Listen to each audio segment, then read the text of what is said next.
Sun Risers Hyderabad నిన్న 55 రన్స్‌తో ఆర్‌సీబీని ఓడించారు. కానీ సరిపోలే టాప్ 2లో ఫినిష్ అవ్వడానికి. They fell short by 35 runs. కానీ this was an extraordinary effort from Sunrisers Hyderabad team. Extraordinary performances కూడా చూసాం from Ishan Kishan, third player of the match.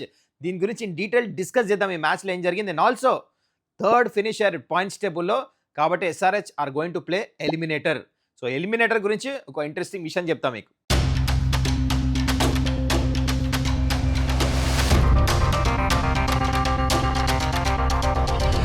నమస్కారం, వెల్కమ్ టు సుమన్స్ డగౌట్. ఎలా ఉన్నారు అందరూ? I hope doing well. Orange army, how is the josh? I know నిన్న SRS top 2లో finish అవ్వలేపారు. They fell short by 35 runs. కానీ నిన్న టీం ఎట్లయితే ఎఫర్ట్ ఇచ్చింది కదా, 100కి 100 మార్క్స్, దీంట్లో సందేహమే లేదు.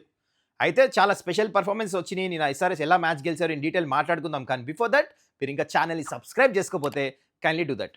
ఓకే, ఫస్ట్ మనం ఎస్ఆర్హెచ్ ఎక్కడ ఫినిషర్ ఫైనలీ లీగ్ స్టేజ్ అయ్యేసరికి before the playoffs we look at it. Third పొజిషన్లో ఫినిషర్. ఓకే, నౌ థర్డ్ పొజిషన్లో వస్తే ఎలిమినేటర్ ఆడాల్సి వస్తుంది. ఇంకా దానికి టైం ఉంది. ఇంకా ఎలిమినేటర్ ఆడటానికి ఎవరితో ఆడతారో కూడా తెలియదు. ఇంకా 3 టీమ్స్ ఎవరైనా రావచ్చు ఆ ఫోర్త్ ప్లేస్లో. KKR, RR, Punjab. మరి 3 టీమ్స్లో మీరు ఏ టీం కోరుకుంటున్నారు ఎస్ఆర్ఎస్తో ఆడాలని కింద కమెంట్ చేయండి. ఐ హ్యావ్ ఎ లుక్, చూద్దాం. It will be quite interesting కింద కమెంట్స్లో ఏమొస్తుందో. Okay, anyways now coming to interesting fact about eliminator మీకు చెప్తా. ఆల్రెడీ ఈ మ్యాచ్ ప్రివ్యూలో చెప్పాను మీకు. 2011 నుంచి ఇప్పుడు దాకా ఒక్కటే టీం ఐపీఎల్లో ఎలిమినేటర్ నుంచి ఐపీఎల్ గెలిచింది. మిగతాదన్నీ 1 and 2లో ఫినిష్ అయిన టీమ్సే గెలిచినాయి. So SRH has done that before. అయితే ఇంకో రెజంబుల్స్ కూడా చెప్తా, అంటే సిమిలారిటీస్ ఏమైందో 2016కి ఇప్పటికి. 2016లో ఇట్లానే టాప్ 4 టీమ్స్ ఏంటో చెప్తా మీకు. Gujarat Lions, it was RCB, then it was SRH and KKR. ఇప్పుడు దాంట్లో 3 టీంలు ఉన్నాయి. అంటే ఇప్పుడు Gujarat Titans, RCB and also Sunrisers Hyderabad. Fourth team KKR కంటెన్షన్లో ఉంది, రావచ్చు, యూ నెవర్ నో. సో మొత్తానికి అంటే సిమిలారిటీస్ ఎన్ని ఉన్నాయి చూడండి. అప్పుడు ఆస్ట్రేలియా క్యాప్టెన్, మళ్ళీ ఇప్పుడు ఆస్ట్రేలియా క్యాప్టెన్. అప్పుడు కూడా ఎస్ఆర్ఎస్ 2016లో ఇట్లానే ఎన్ఆర్ఆర్తోనే థర్డ్ పొజిషన్లో ఫినిష్ అయ్యారు. ఇప్పుడు కూడా అట్లానే. మరి రిజల్ట్ కూడా అదే వస్తుందా? కరెక్ట్ 10 సంవత్సరాలు అయింది. లెట్స్ వెయిట్ అండ్ వాచ్, అది సంగతి. So SRH has done that before. So this is what I wanted to tell you. Anyways now నిన్న మ్యాచ్లో ఏం జరిగింది ఇన్ డీటెయిల్ డిస్కస్ చేద్దాం. Come on, let's get into it. So నిన్న మ్యాచ్లో toss గెలిచింది Pat Cummins, SRH captain. First batting అన్నాడు. నేను సర్ప్రైజ్ అయ్యా యాక్చువల్లీ. సెకండ్ బ్యాటింగ్ చేస్తే బెటర్ కదా, ముందు టార్గెట్ ఒక 160, 170 టీంని ఒకవేళ ఆల్అౌట్ చేస్తే దాని తర్వాత 11-12 అవర్స్లో చేజ్ చేయొచ్చు కదా అనుకున్నా. కానీ ఫస్ట్ బ్యాటింగ్ అన్నాడు. మ్యాచ్ అయిన తర్వాత తెలిసింది that was the right decision అని చెప్పేసి ఒక ప్లాన్ ప్రకారం ఆడారు. They played in the same pitch. ఢిల్లీతో ఇట్లానే 240 కొట్టి పెద్ద మార్జిన్తోనే ఎస్ఆర్హెచ్ గెలిచారు. ఇదే పిచ్ మీద అభిషేక్ శర్మకి రన్స్ ఉన్నాయి, సెంచరీ కొట్టాడు, మీకు గుర్తుంటాయి ఆ మ్యాచ్లో. సో ఎనీవేస్ ఆర్సీబీ టాస్ గెలిస్తే చేజే చేస్తారు. సో ఆ థింకింగ్తో, ప్లానింగ్తో దిగారు. This was a perfect planning. అందుకనే ఫస్ట్ బ్యాటింగ్ చేశారు. ఆల్మోస్ట్ వర్కౌట్ అయింది. 55 రన్స్తో ఈ మ్యాచ్ గెలిచారు. They short by just 35 runs, అంటే 90 రన్స్తో మార్జిన్ గెలవాల్సింది. అది కుదరలేదు. కానీ exceptional planning and really well tried. అయితే ఏం జరిగింది మ్యాచ్లో? బ్యాటింగ్కి వచ్చారు అభిషేక్ శర్మ, ట్రావిస్ హెడ్ మళ్ళీ స్టార్ట్ చేశారు.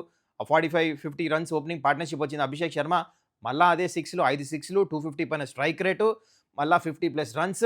Fantastic batting. ట్రావిస్ హెడ్కి స్టార్ట్ వచ్చి అవుట్ అయ్యాడు. Ishan Kishan third player of the match. ఏమైనా దుమ్ము లేపే పర్ఫార్మెన్స్, 70+ రన్స్, చాలా మంచిగా బ్యాటింగ్ చేశాడు. Once again maturity. ఎప్పుడో అంటే లాస్ట్ 1 year నుంచి రన్స్ కొడుతూనే ఉన్నాడు. సయ్యద్ ముస్తాక్ అలీ, వరల్డ్ కప్, మళ్ళీ ఇప్పుడు ఐపీఎల్లో ఈజ్ బీన్ ఎక్సెప్షనల్. అది క్యాప్టెన్సీ అయినా, ఎప్పుడైతే కమిన్స్ లేకపోయినా, ఇంపార్టెంట్ టైమ్స్లో ఎట్లయితే రన్స్ కొడుతున్న డిఫరెంట్ పిచ్చెస్లో మంచి బౌలింగ్ అటాక్స్తో మెచ్చుకోవాలి Ishan Kishan. Brilliant performance. And దాని తర్వాత క్లాసెన్ వన్స్ అగైన్ 50+ రన్స్. వీళ్ళిద్దరి మధ్యలో 100+ రన్స్ పార్ట్నర్షిప్, అందుకోనే పెద్ద స్కోర్ అయింది. అండ్ క్లాసెన్ వన్స్ అగైన్ మెచ్చుకోవాలి, కన్సిస్టెంట్గా రన్స్ కొడుతున్నాడు. Then comes Nitish Kumar Reddy. రాగానే 6, నెక్స్ట్ లెవెల్ 6 కొట్టాడు. 3 6లు కొట్టాడు. తను కూడా 200+ స్ట్రైక్ రేట్తో బ్యాటింగ్ చేశాడు. సో స్ట్రాంగ్ ఫినిష్ అవటం వల్ల ఏమైందంటే ఎస్ఆర్హెచ్ 255కి చేరుకున్నారు, which was a massive target ఈ పిచ్ మీద. బికాజ్ దిస్ పిచ్ హ్యాజ్ కొంచెం తర్వాత స్లో డౌన్ అయింది. క్లాసెన్ కూడా చెప్పాడు it's not going to become bad అని. అంటే నాట్ బ్యాడ్ అంటే మరీ టూ మచ్ కాదు, కానీ it will become slightly slow అన్నాడు. రజత్ పతిదార్ పోస్ట్ మ్యాచ్లో ఏమో అట్లనే ఉండింది, కాకపోతే కట్టర్స్ చాలా మంచిగా వేశారు సన్ రైజర్స్ హైదరాబాద్ బౌలర్స్ అని చెప్పేసి అన్నాడు. సో ఎనీవేస్ వచ్చారు ఆర్సీబీ బ్యాటింగ్కి.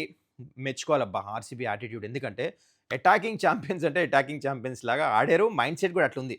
ఇక్కడ ఈక్వేషన్ ఏముండిందంటే 90 రన్స్తో ఎస్ఆర్ఎస్ మ్యాచ్ గెలవాలంటే 255 కొట్టారు కదా, 265 ఆర్ లెస్ స్కోర్కి ఇక్కడ ఆర్సీబీని రెస్ట్రిక్ట్ చేస్తే ఆర్సీబీ కింద థర్డ్ పొజిషన్కి వచ్చి ఎస్ఆర్హెచ్ ఏమో సెకండ్ పొజిషన్కి వెళ్ళిపోయేది. చాలామందికి డౌట్ ఉంది, ఎందుకు ఆర్సీబీ నెంబర్ 1 పొజిషన్ ఉంది కదా, అట్లెట్లా గుజరాత్ టైటన్స్ ప్లేస్లో వస్తుంది కదా? కాదు, గుజరాత్ టైటన్స్ కన్ఫర్మ్ ప్లేస్. ఎందుకు ఇది జరుగుతుంది, ఆర్సీబీ కిందకి ఎందుకు వస్తుంది అంటే, ఇంత పెద్ద మార్జిన్తో ఓడిపోతే 2 టీమ్స్ కంటే ఎన్ఆర్ఆర్ తక్కువ అయిపోతుంది, జీటీ ఇంకా ఎస్ఆర్హెచ్. అందుకని RCB would have come to third position, SRH second పొజిషన్కి వెళ్ళేది. ఇది క్లారిటీ వచ్చేసింది కదా. మొత్తానికి జరగలే. ఎందుకు జరగలే అంటే, ఆర్సీబీ సూపర్ మైండ్ సెట్తో బ్యాటింగ్కి వచ్చారు. వాళ్ళు ఏం చేశారు, 165కి ఆడలేదు ఆర్సీబీ. మెచ్చుకోవాలబ్బా, అటాకింగ్ ఛాంపియన్స్ అంటే ఫ్రేమ్ ఆఫ్ మైండ్ కొట్టాడారు. పవర్ ప్లేలోనే 60 రన్లు, 4 ఓవర్స్లోనే 60 వచ్చేసింది. వెంకటేష్ అయ్యర్ ప్లేయింగ్ 11లో లాస్ట్ మ్యాచ్ ఆడి ప్లేయర్ ఆఫ్ ద మ్యాచ్ వచ్చింది. మళ్ళీ ఇక్కడ కూడా దుమ్ము లేపే స్టార్ట్.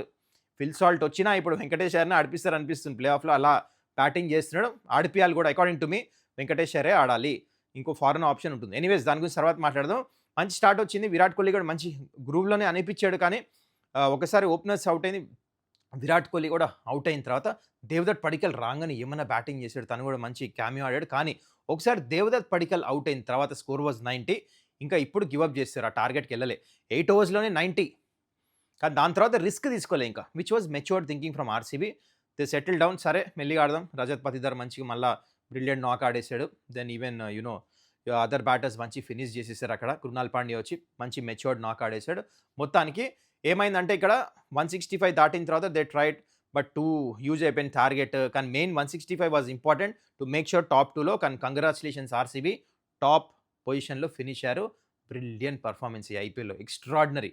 కానీ ఎస్ఆర్హెచ్ 55 రన్స్తో మ్యాచ్ గెలిచారు. ఎందుకంటే 200 రన్స్కే చేరారు. ఇక్కడ ఆర్సీబీ వికెట్లు పడలేదు, 4 వికెట్లు పడినాయి కానీ 200 కొట్టారు. కానీ బ్రిలియంట్ బౌలింగ్ వేశారు. ఇక్కడ మెయిన్ ఇషాన్ మలింగ మళ్ళా కాంట్రిబ్యూషన్, 2 వికెట్లు. సాకిబ్ మళ్ళీ వికెట్ తీసుకున్నారు. వీరు ఎనాలిసిస్ బాగున్నాయి, వికెట్స్ బాగున్నాయి, చాలా మంచిగా బౌలింగ్ వేశారు. 55 రన్స్తో ఆర్సీబీని డిఫీట్ చేస్తామంటే ఈజీ కాదు. They have done it. కానీ ఈ మ్యాచ్తో కాన్ఫిడెన్స్ వస్తుంది. ముందు ఒకవేళ ప్లే ఆఫ్స్లో ఫైనల్లో ఆర్సీబీ వస్తే, యూ నెవర్ నో, అప్పుడు చాలా హెల్ప్ అవుతుంది ఈ కాన్ఫిడెన్స్. అయినో వేరే గ్రౌండ్లో ఆడతారు, but still confidence is confidence. మొత్తానికి ఇది జరిగింది ఈ మ్యాచ్లో. నాకైతే ఇషాన్ కిషన్ పర్ఫార్మెన్స్ చాలా నచ్చింది. కమిన్స్ లేనప్పుడు క్యాప్టెన్సీ చేస్తూ 3 ప్లేయర్ ఆఫ్ ద మ్యాచెస్, దాని తర్వాత పోస్ట్ మ్యాచ్లో ఎట్లయితే కమిన్స్కి తను స్పీకింగ్ అబౌట్ హిమ్, దట్ నాకు ఒక కమిన్స్ వచ్చిన తర్వాత క్యాప్టెన్సీ మాకు ఎంత హెల్ప్ అయింది, ఆ ఒకళ్ళ మధ్యలో అండర్స్టాండింగ్ ఎంత మంచిగా ఉంది కదా. అండ్ టీమ్ బాండింగ్ కానీ, I think Ishan Kishan is gelled really well ఈ సీజన్ మాత్రం. Is playing some brilliant knocks. And చూడండి, Sunrisers Hyderabad 9th win. Top 3 టీమ్స్కి ఏం డిఫరెన్స్ లేదు, ఎన్ఆర్ఆర్ తప్ప.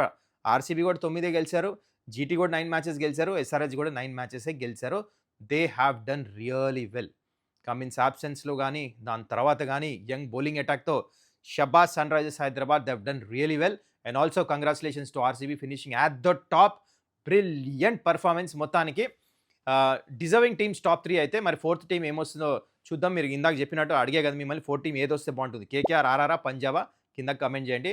So that's it guys. I hope you enjoyed this video. మళ్ళీ మనం నెక్స్ట్ వీడియోలో కలుద్దాం. మీరు ఇంకా ఛానల్ని సబ్స్క్రైబ్ చేసుకోకపోతే కైండ్లీ డూ దట్. చలో, టేక్ కేర్, బాయ్.